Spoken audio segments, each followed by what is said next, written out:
time for the Longines Chronoscope, a television journal of the important issues of the hour, brought to you every Monday, Wednesday, and Friday. A presentation of the Longines Whitnor Watch Company, maker of Longines, the world's most honored watch, and Whitnor, distinguished companion to the world-honored Longines. Good evening. This is Frank Knight. May I introduce our co-editors for this edition of the Longines Chronoscope? Mr. William Bradford Huey, editor of the American Mercury, and Mr. Henry Hazlitt, contributing editor of Newsweek magazine. Our distinguished guest for this evening is Mr. Franklin D. Roosevelt, Jr., United States Representative from New York. Well, Mr. Roosevelt, we're very happy to welcome you to the Chronoscope program this evening. I'd like to begin by asking you what you thought of the charges that Senator McCarthy made against Governor Stevenson. Well, Mr. Hazlitt, first of all, may I express my gratitude for your inviting me here tonight. As for the McCarthy speech tonight, I unfortunately was not able to see all of it, hear all of it. I did get the last part of it where the senator from Wisconsin was once again bringing in the affidavit that Governor Stevenson made in the Hiss trial, in which, of course, Governor Stevenson testified in writing by his affidavit only to the fact that when he knew Hiss in the State Department, Hiss then had a reputation, a good reputation in the community. And that was all. But Senator McCarthy, as usual, tried to read much more into it. Now, well, do you think that Governor Stevenson showed good judgment in making that deposition? I think that as an attorney and as a citizen, in our procedure of justice in the courts, he had an obligation to state what he knew about the reputation Hiss had in the community at that time. It was not his opinion of Hiss's reputation, it was his opinion of the reputation Hiss had in the community at that time. Well, granted that he had the duty to speak, if he thought that a perjurer was a loyal citizen, did it show good judgment in thinking that? Well, of course, he had not been convicted of perjury at the time that Governor Stevenson made that affidavit. That was the decision of the jury after the Hiss trial. Well, and the first Hiss trial was a hung jury, you know. Well, do you think it would show that Governor Stevenson can't tell a communist when he sees one, so to speak? No, I don't think it shows that at all. Well, I think that's what McCarthy would like it to show. On the McCarthy speech, sir, do you think that it might be effective for the Republicans? Well, not having heard the whole speech, I can't say. I don't think that McCarthy is effective for the Republicans for one very simple reason, that I think the American people have realized that McCarthy has crucified the character and the reputation without evidence of too many Americans. And secondly, that not one single person has been convicted as a result of Mr. McCarthy's efforts. Well, the Justice Department at the same time has convicted 33 well-known communist leaders. Well, moving on to the campaign, sir, I believe that you at least made one favorable statement about General Eisenhower in 1948. Did you? In March of 1948, I did make a statement saying that I felt that General Eisenhower could unify the country. Now, sir, when did your enthusiasm begin to lag for General Eisenhower? Within the 3 weeks that followed that statement, I discovered that the impressions that I had of General Eisenhower's position on the issues could not be verified, and that General Eisenhower neither would express himself on the issues, nor was he a candidate. Where did those impressions come from, Mr. Roosevelt? That was 1948. I'd say that they probably were a general idea that people had about the fact that Eisenhower at that time certainly was a very humane and a great military leader, and certainly was highly respected both here and throughout the world. I think he still is respected and admired as a great military leader. Well, now, about the campaign that the Democrats have waged against General Eisenhower, do you feel, sir, that any of the charges leveled at him have been unfair? Well, I haven't documented all the charges that have been leveled against him. I've been pretty busy being positive in this campaign on behalf of Governor Stevenson and, of course, my own re-election.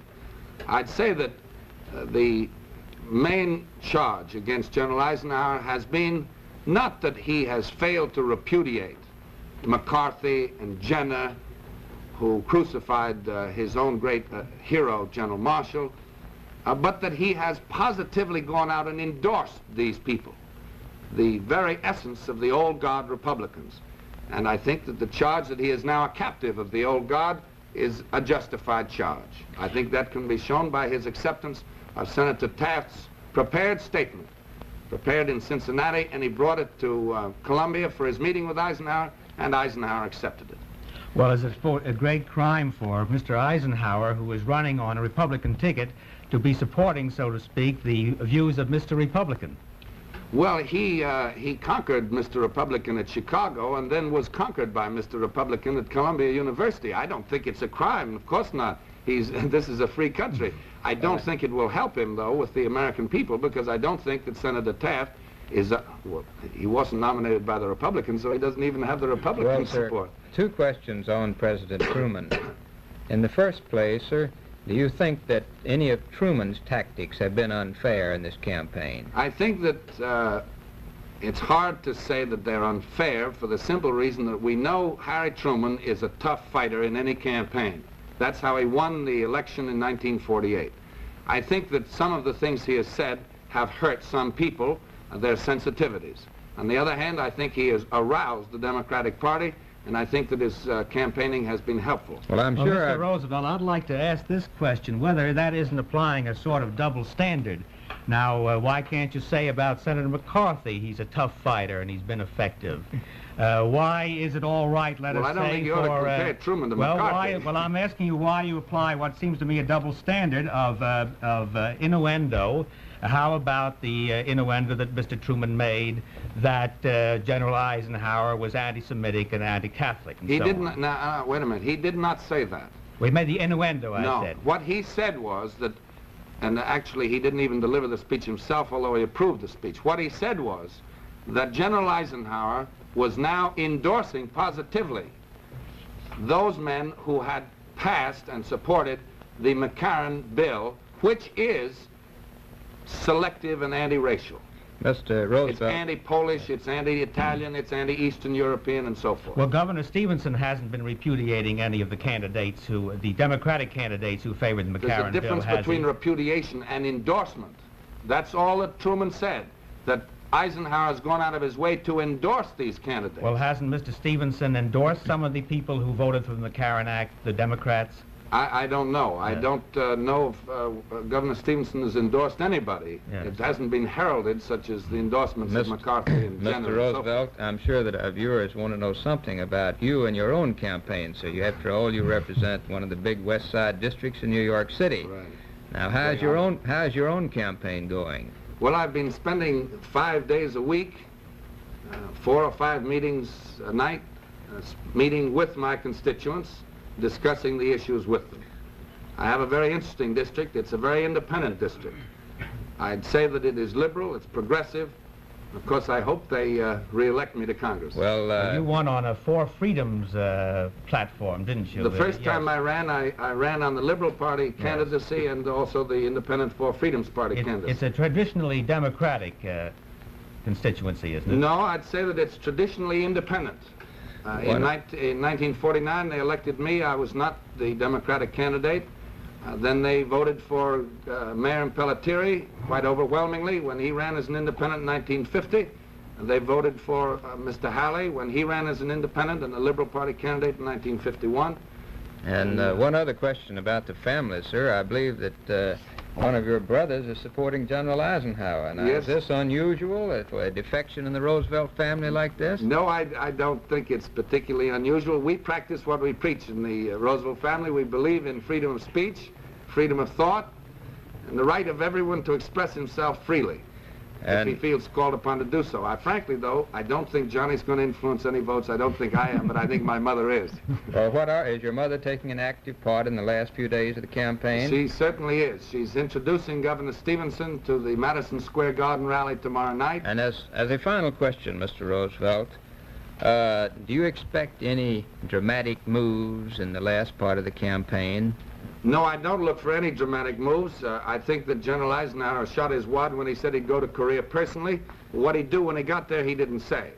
I think that the American people will vote to continue the prosperity under the Democrats and continue the hope for peace in the world through the United Nations, the Point 4 program, and NATO. Well, thank you, sir, for being with us. Thank you. The opinions that you've heard our speakers express tonight are entirely their own. The editorial board for this edition of the Longines Chronoscope was Mr. William Bradford Huey and Mr. Henry Hazlitt. Our distinguished guest was Mr. Franklin D. Roosevelt, Jr., United States Representative from New York.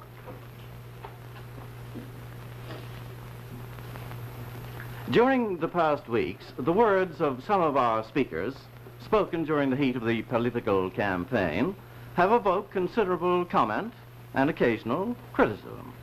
Now, at this time, the Longines Whitnall Watch Company puts aside its usual commercial message to give our editors an opportunity to explain to you the policy of the Longines Chronoscope. For this purpose, we present Mr. William Bradford Huey. As a magazine editor, about once a year, I give a policy statement to the readers. And tonight, as an editor of the Chronoscope, I'll give a policy statement to you. Longines Whitnall began this program first on a once-a-week basis, and now for more than a year, we've operated 3 times a week over a very large nationwide network. And we are pleased that so many of you have liked the program. Now, here's what we do. Regardless of political persuasion, we bring the most important people in America right into your living room. We seat them comfortably, and then in a forthright but friendly manner, we ask them the questions that we think you would like to ask. And in doing this, we take risk. It's a hazardous business of bringing guests into other people's living rooms. And sometimes when we bring a rather controversial character on one side or the other, you don't like him, and a great many of you protest. Now, when this happens, we are sorry. But quite honestly, what can we do? Neither I, nor the sponsors, nor the network exercise any control over what's said. We are not censors. We have to take the risk, you and I, of free speech.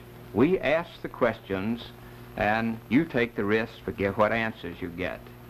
Then, too, we editors are often criticized because we don't rip into some guest, because we don't try to refute what he has to say or to embarrass him. And I particularly get criticized because as a writer I have some reputation as a ripper. But here we don't do any ripping. We don't smash any inkwells. And we are quite proud of the fact that in all our programs we've never had a guest who went away thinking that he'd been treated unfairly. So during our second year, we expect to bring you stimulating, provocative views from the most active men and women in the world. You examine them. You look into their eyes on these big TV close-ups, and you decide what you think of them. Now, that's our policy. Thank you.